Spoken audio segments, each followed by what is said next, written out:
जब तक अपने काम को एंजॉय नहीं करोगे ना, उस काम में तुम कभी परफॉर्म कर ही नहीं पाओगे। किसी भी काम में, किसी भी काम में एक्सेल करना है तो उस काम को एंजॉय करना सीखो। कभी हमारे बड़े बुजुर्ग पहले कहते थे मन लगाओ, मन। अब तो लोग खाना भी कायदे से नहीं खाते। और अब तो मैं लोगों को देखता हूं, हमने भी गलती की है, लेकिन लोगों को क्या देखना, मैंने खुद ये गलती की है। खाना खा रहे, न्यूज़पेपर भी साथ में पढ़ रहे, व्हाट्सएप पे मैसेज भी देख रहे हैं, तो दिमाग कितने भागों में टूट रहा है।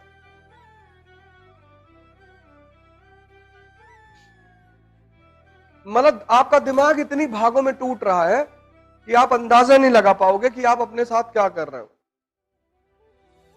और ये टूटा हुआ दिमाग आपको किताब तो नहीं पढ़ने देगा, मैं गारंटी ले लूं। आप पढ़ ही नहीं पाओगे, नहीं पढ़ पाओगे। पढ़ना एक शांत दिमाग का काम है, सब पढ़ ही नहीं सकते, पॉसिबल ही नहीं।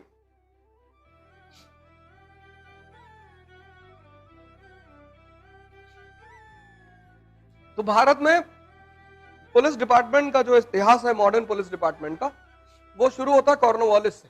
किसने शुरू किया? इससे पहले जो पुलिस लॉ एंड ऑर्डर की बात थी, वो जमींदार देखते थे। जो गांव के जमींदार होते थे, उनका ड्यूटी था लॉ एंड ऑर्डर को देखना। कॉर्नवालिस ने मॉडर्न पुलिस डिपार्टमेंट की स्थापना की।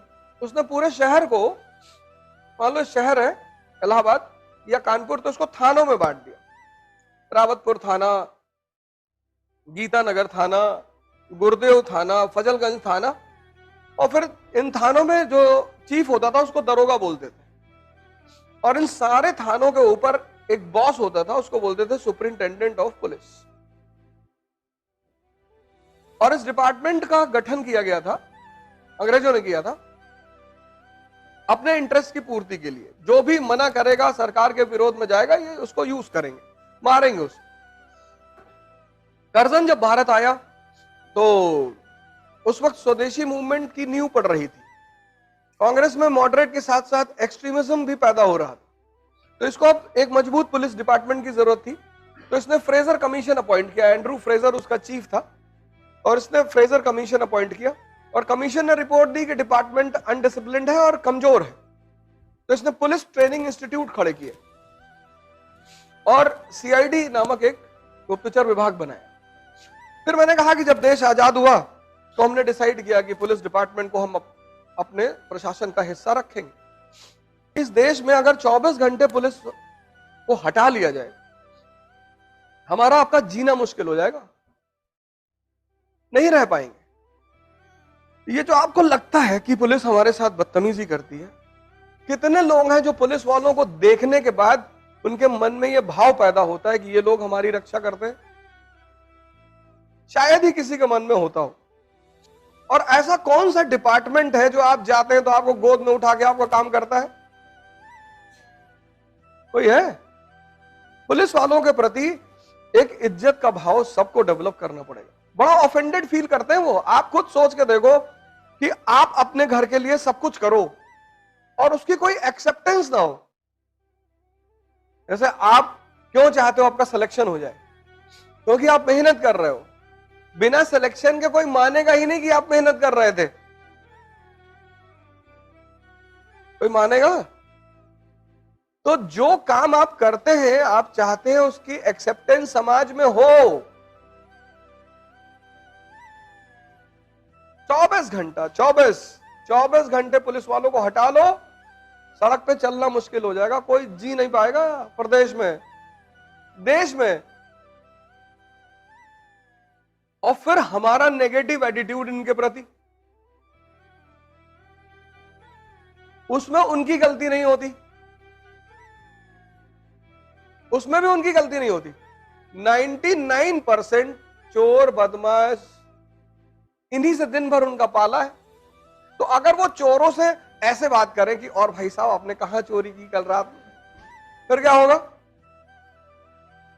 एक पिक्चर आई थी यशवंत, उसमें इस थीम को, इस चीज को दिखाया गया था। यशवंत में नाना पाटेकर उसमें है। तो उसमें एक पत्रकार आता है कहा मैंने सुना यशवंत लोहार लोगों को मारता बहुत है, बहुत बदमाश पुलिस वाला है। तो कहता ठीक है कोई बात नहीं, आप किस लिए आए हो? कहता मेरा कैमरा चोरी हो गया। तो एक आदमी को बुलाता है, वो कहीं से किसी को बुलाता है, फिर उसके लिए बिरयानी मंगाता है, फिर उसके लिए कोल्ड ड्रिंक मंगाता है, फिर कहता है यार भाई सर का कैमरा खो गया है, बता दे कहां है। कहता साहब हमको नहीं मालूम। फिर उठ के मारता एक हाथ खींच के, कहता साहब डब्लू के पास है बगल वाली गली में। तो फिर वो उस पत्रकार से कहता है कि मेरा ही नाम यशवंत लोहार है, और तुम्हारी तरह अगर मैं बोल इस तरह काम करूंगा तो मेरी सारी सैलरी चली जाएगी बिरयानी खिलाने में लोगों के, और तब भी कोई नहीं बताएगा।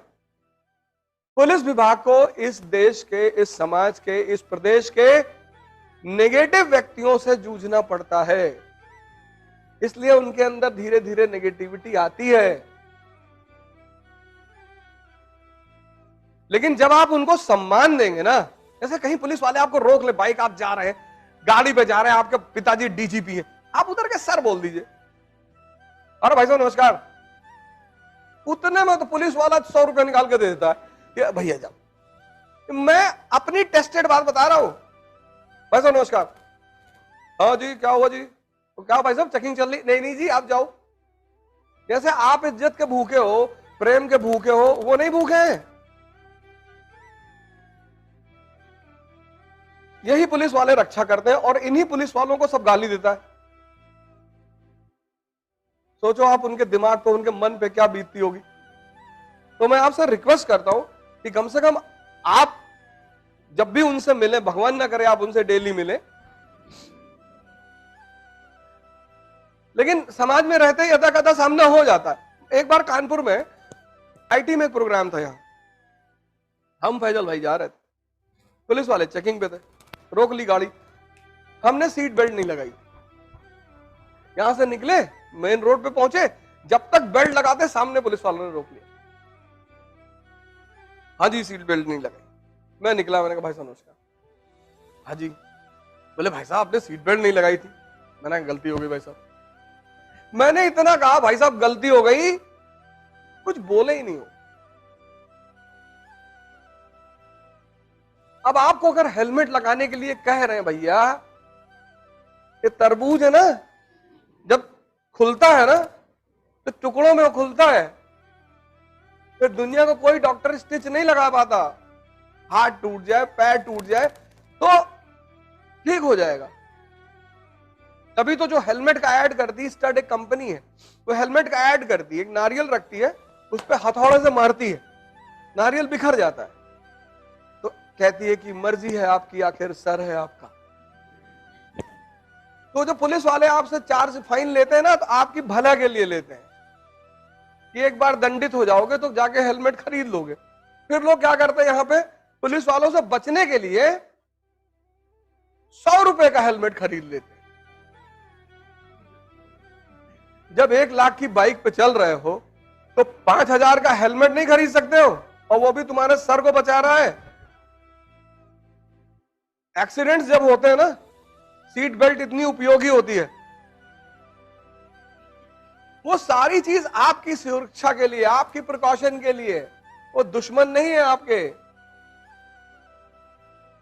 और जो आदमी 24 घंटा खड़ा है, कल आप में से बहुत लोग आईपीएस होंगे, नहीं होंगे?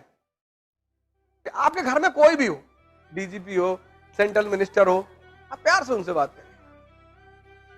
99% दिल्ली में मैं कई बार पकड़ गए, रेड लाइट क्रॉस हो गई, पकड़ लिया। कुछ रेड लाइटें दिल्ली में ऐसी हैं जो दिखाई नहीं पड़ती कि रेड लाइट है, जम कर गए तब पता चला कि रेड लाइट थी। पेड़ से कवर है, टहनियों से कवर है, क्योंकि देश में सबसे बड़ा दायित्व है सुरक्षा करना।